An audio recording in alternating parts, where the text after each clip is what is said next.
Pour cela, le roman doit s'appuyer sur les découvertes de la poésie. De même que les autres sciences n'ont progressé qu'en utilisant les découvertes des mathématiques, et je dirais que, pour la force hypothétique, la poésie est la mathématique de toutes les écritures. Je nommerai ici, à titre d'exemple non limitatif, Nerval, Rimbaud, Lautréamont, Mallarmé.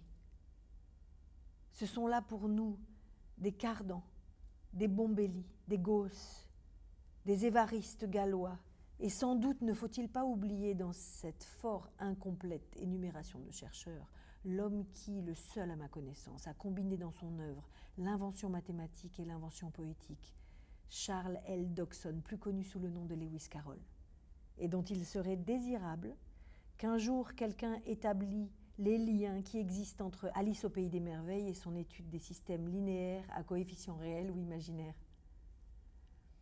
Et s'il nous faut en arriver d'un seul bond à l'époque de notre vie, je n'hésiterai pas à dire que c'est une des plus singulières tentatives d'exploration de l'esprit, à quoi les journalistes avaient donné le nom de surréalisme, repris, on l'a un peu trop oublié, comme un défi par ceux qui s'en réclamèrent les premiers, que c'est cette tentative qui me semble le plus se rapprocher dans le domaine poétique, c'est-à-dire la théorie même de la création, du coup de dé des imaginaires en mathématiques.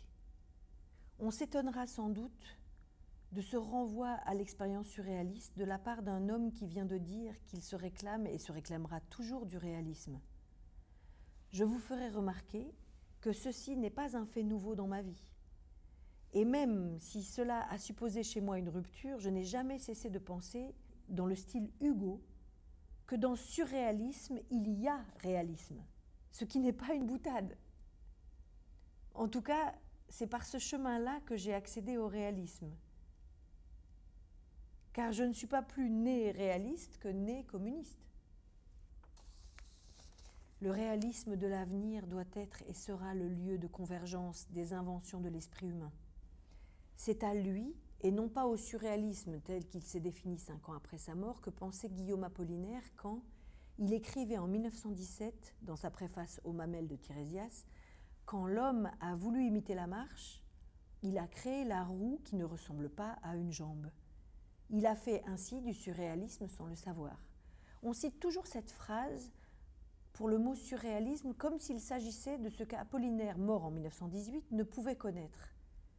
Car il n'y a eu de surréalisme au sens que nous donnons à ce mot qu'à partir de juin 1919, quand André Breton et Philippe Soupeau ont écrit Les Champs magnétiques.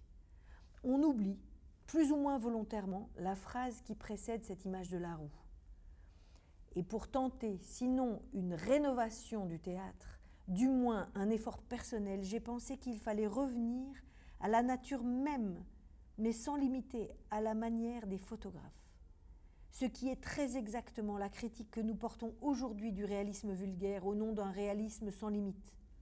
Ce qu'Apollinaire aurait envisagé par l'emploi du mot surréalisme. Car la roue n'est pas une atteinte à la réalité, mais une réalité.